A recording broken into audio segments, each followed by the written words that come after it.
3, and it's also very important, and I feel very strongly, is to promote a sense of community spirit, community belonging. It doesn't matter you are just off the boat. Well, not many people come to Canada by boat these days, unless you are coming in a cruise ship. And off the plane, off the train, whatever the case may be, or you have been here for generations. And it's really important, and I strongly believe in promoting community spirit. And the fourth one, and I think that Dr. Chong also touched on, is to really embrace the diversity of our community so that we can build a truly inclusive, a vibrant community in Richmond Hill. And last but not least, even though now I'm councillor, like each and every one of you, I pay property taxes too. So that's, I believe, is a common objective of all of us who are taxpayers, is to getting value for our dollars, to really have what I call a AAA local government, accessible, and you know what? And most importantly, is also affordable. And as well as now, I'm putting myself on the spot as well, accountable. And I think those are very important 5 things I see in what I've been doing. And that's what I've been running back in 2006. I see no reason for me to deviate from achieving the vision again in this campaign in 2010. And I'm still striving to work towards that. Now, some of the things that have been shown in the PowerPoint you have seen are relating to building a safer and stronger communities. You have seen me that actually working with the police. I'm not going to tell you whether 6 o'clock or 7 o'clock in the morning in the winter, but I can set that to you, and you can probably see I was wearing a winter coat. It was freezing, but I think it's important to really be there so that it's not just saying or sitting in a comfortable council chamber when we're talking about traffic issues, but actually I can say honestly, I was there, been there, done that. So when we're talking about traffic issues, when we're talking about building safer and stronger communities, I know exactly what I meant, because I was down there, not just rolling up my sleeves. Actually, I couldn't roll up my sleeves because it's too cold, but really I have been in action along with our police officers. And I take great pride that also that, and this is the, I really shouldn't be talking about police so much, because in a sense that it's a campaign now. But as a council, that I have the privilege of working very closely with the police to do all kinds of things. And in fact, having established such a strong relationship, I would just say with partners in promoting road safety, I look forward in the next 4 years to continue to build upon the experience I gained and the relationship I have developed with all the partners in road safety, and further promote road safety. Now, in terms of safer community, it's not only talking about cars and vehicles on the road and pedestrians. I'm also mindful about that we have to do more for the residents, for businesses. And I look forward in the term that is coming to work with business associations, individual merchants, business owners, restaurant owners, as well as the residents, to really strengthen the relationship with those who care and protect us. On the matter of transit, did I say more? Dr. Chong mentioned about that we basically see eye to eye on a number of issues. And if some of you might notice, Dr. Chong has been quite also articulate, has been a long time, but recently is also in the Toronto ladies about the PTC. And I, for one, being the councillor that at this point in time, and look forward for another 4 years, representing the area where Yonge and 7, where the subway is supposed to be coming from French all the way to Yonge 7. I can say that to you and make that commitment. I will continue to advocate and push very strongly, regardless of what the province have been saying just 2 days ago or 3 days ago, that they have to delay it. Because to me, that is really helping to move people. And we should really get out of the box to think beyond just the boundary that stops at Steeles Avenue. So with your help, and I continue to advocate along with other partners with York Region to really get the subway coming to our town at Yonge and Highway 7. I hope in at least the commitment in the next term. Now on that note, if I may dare to say so, perhaps given the kind of economic situation we're in, perhaps we have to think about more creatively how to finance those public transit projects.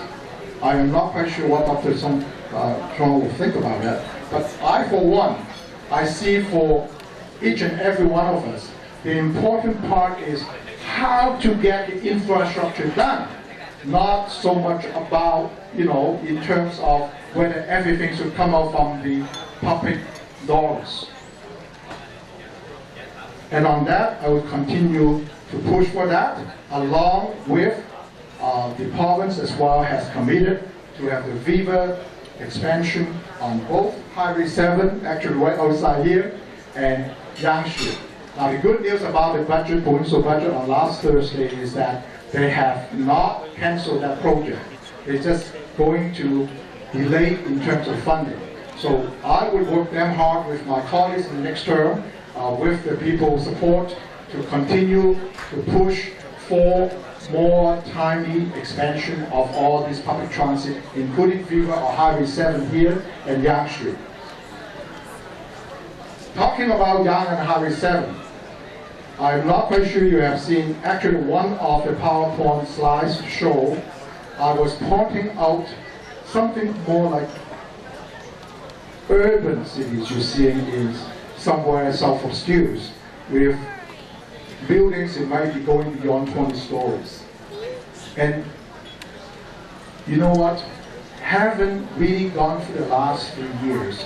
And also that with the about introduction of the official plan of the town of Richmond Hill, this is something I want to be part of in the next term to really help guide the transformation of the urban development of Yonge and Highway 7.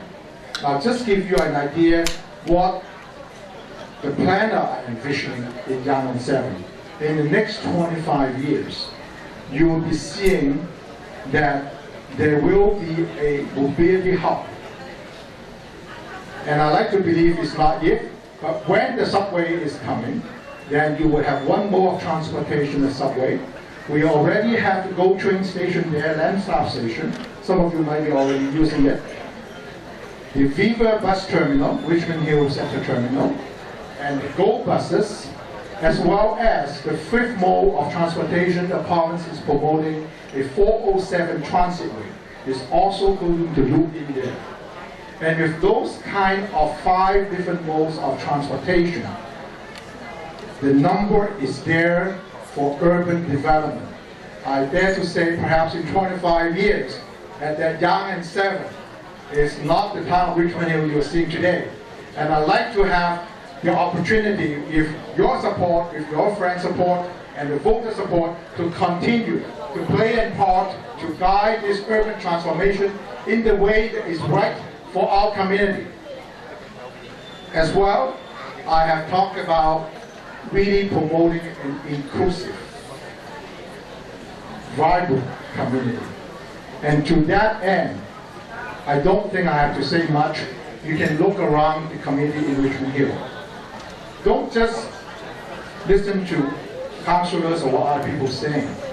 Now, I'm sure many of you will know by now, a well-respected research body, Conference Board of Canada. They study 50 communities in all over Canada. And they name only 6 communities, being what they call magnets, the place that attract people from within Canada, as well as people from overseas to move into. I'm sure you know what I'm getting at. You know what? In the whole Greater Toronto area, there's only one community that actually being named as such, and that is right where you are now sitting in the community of Richmond Hill. So if you are doing business in Richmond Hill and the resident of Richmond Hill, give yourself a big hand, because you are the one who actually make our community what they call Class A community in all of Canada. And with that particular vibrancy and also that recognition from a national research body, and I think this is the time we can really unleash our diversity of our population to help promote economics development opportunities. Look around us. Each one of us, doesn't matter where you are, professional life, business, or all walks of life, we have our own network.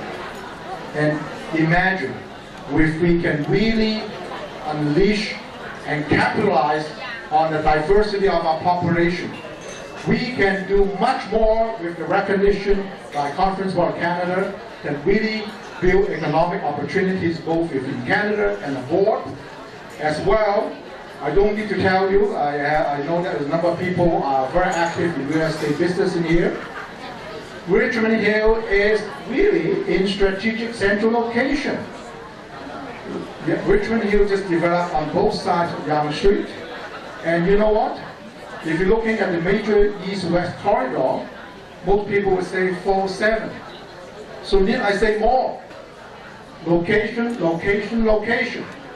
We are really, really poised for the next phase on the economic growth.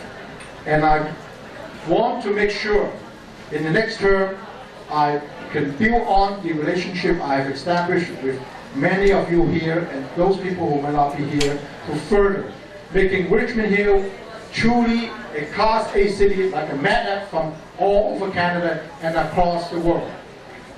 Now, last point I want to touch on is I mentioned about having an accessible, accountable, and affordable local community. And I'm happy to say, in fact, in Richmond Hill, which is not talking about in the slide deck, we now, in a sense like TDC, we have the telephone service whereby with any caller who calls in, regardless of what language you speak or dialect you speak, as long as you speak in English, let's say you want Mandarin, 廣東話, our staff could connect over the telephone with someone who speaks your language or dialect. In fact, we have the ability to link up to over 100 languages that over the telephone could have a three-way communication to help people who are calling in inquiring about the town services. And those are the kind we're talking about really being accessible.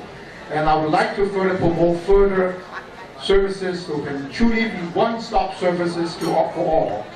And talking accountable, that our town also have passed a code of conduct for all of us in public life. And over the next term, I would like to be part of it so that we can truly implement the code of conduct for all of us who have the privilege to serve the public, so that we are truly accountable to you and could be your voice on council. Now, talking affordable, as I mentioned earlier, we are all property taxpayers. We all want value for our taxes. And to that end, I will continue to work on in terms of looking internally our organization in where the resources should be allocated, where the services are delivered. In fact, we are on the way launching a reorganization, and we will be looking at really truly putting value in the taxes. And I would say that I will certainly strive to work further on that. So in the next term, in short, I want to focus on mainly three things. One is to continue the efforts to build safer and stronger community by really fostering those strong relations that we built. And secondly, to really continue to advocate for the continuation of expansion of public transit. And third is to really further develop a sense of community spirit. All those things that John has been showing on the presentation slides, I'm really proud to say, when I first came on council 3 years ago, there was nothing like a community fair or some kind of event going on in the community. And I'm happy to say that, as the slide was showing, I initiated a community fair that having the family come in on the last Sunday before Halloween, so it's a safe place for the children to no trick, but just treat. And also the opportunity to provide information about the town as well as all kinds of community services. And I'll continue to promote that so that we all have a sense of community belonging. And the third point I was about to say, and I already touched on quite a bit, is to really build on our strength with our new official plan, with continued lobbying for the public transit to be here, to really expand on our economic development opportunities. And I look forward to have a time to bring in the new official plan later this year, as well as economic development strategy. So I wish that and hope that with all of your presence here and all your support, that even if you don't live within Ward 6, in which you all have a postcard in front of you, so where the boundaries of Ward 6 is, that tell your friends, tell your acquaintances, your colleagues living in this area, come out to vote on October 25th, and I hope that you would talk to your people you know in this area, and I really hope that I would be getting their support. And I would like to say at this point in time, I want to say from the bottom of my heart, my heartfelt thanks to each and every one of you for being here. So 7 more months to go to election. I hope I can count on your support, and I know you will. Yes, we can, right? Borrowing someone from down south. Thank you very much for your presence here.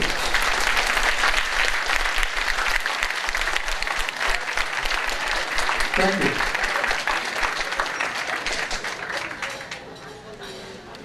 我好希望喺呢度能夠用廣東話，亦都係講一次嘅。我係好衷心咁樣多謝你哋在場每一位人士今日俾我嘅支持，因為你嘅今日嚟到呢一度，已經係表示對我過去3年嘅工作有一定嘅支持。我好簡短咁重複。我喺未來4年裏邊，我希望可以繼續係能夠加強警民嘅合作同商戶嘅合作，喺治安方面做得更好，能夠喺呢一個公共嘅交通事務能夠推動，更加使到方便大家係喺呢一個無論係日常嘅生活或者其他商業活動係更方便，亦都係會係透過喺列治文山呢一個地點嘅優勢，係能夠向呢一個世界經貿發展咧提供多啲嘅推動同埋機會。咁喺呢度咧，我亦都會提到就係、其實大家可能聽過一個地區叫做呢條街喺一個市府大樓叫 East Beaver Creek， 其中一個推動商機，我係覺得我哋列治文山其實可以將呢地區發展成為一個叫做 Entertainment Best Corner， 係優質嘅娛樂區，咁可以喺商業方面同埋其他大家喺呢一個提高我哋列治文山嗰個嘅商機同埋消費方面咧，係有一個更好嘅形象。咁我喺呢度咧係再好衷心咁樣多謝大家咁多位喺過去3年對我嘅支持，亦都希望在7個月後12月15號嘅市選期間係能夠出嚟繼續支持我。多謝各位 ，Thank you very much. Now before I end, I will be remiss if I'm not going to acknowledge my honorary campaign co-chair. And I'm really happy here tonight. Some of them could not join me here tonight. I have Madame Helen Liu, who's sitting there. Helen, the mama, she was my honorary campaign co-chair 3.5 years ago, and she agrees to be my honorary co-chair again this time. 陸朗麗女士，好多人都認識係安省勳章嘅持有人。She is the recipient of the Order of Ontario。好多謝陸朗你能夠繼續係做我呢一個嘅 honorary co-chair。另外亦都係環社區好熟悉嘅人士，係伍卓生先生，Mr. Hills Ing。佢上一屆亦都係我 honorary co-chair。今晚佢唔能夠出席，但係我都好開心喺度同大家分享。Mr. Hills Ing, whom many of you know, also agrees to be my honorary campaign co-chair again this morning. Now, I'm also quite honored, actually, have my honorary campaign co-chair who is here today as well. Actually, is just making his way here. Nick Godwin. This gentleman is also my honorary campaign co-chair. Thank you, Nick. Good evening, ladies and gentlemen. I'm delighted to be here tonight, staying beside Godwin. I'm the honorary campaign co-chair. I don't have to say anything about Mr. Chan because already all of you know him. He is a hard worker, one of the most hard working councillors in our city, in our town. And I'm proud of him, and I'm sure that he is going to be, in the next term, he is going to be one of the excellent persons in his job. And please join me, all of us, wish him all the best in his next race, and wish him all the best for next year. Thank you very much. Thank you very much.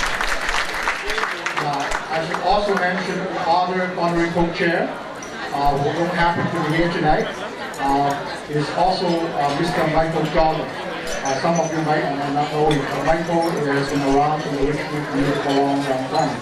So I'm truly blessed with all these gentlemen and respected members of the community who give me the guidance for the upcoming campaign. So thank you so very much again, and I hope you had a good evening, that have time to really enjoy the fellowship and the good food. And again, from the bottom of my heart, thank you. Thank you very much. If he was a Mandarin as well. 各位女士、各位朋友、各位先生，大家晚上好。你好，我很高兴有机会在这里跟大家用我的，希望你听得懂的普通话、国语，希望大家在今年可以继续支持我。我在这里非常的。 谢谢你们的支持，在这里，我希望大家有个愉快的晚上，谢谢你们。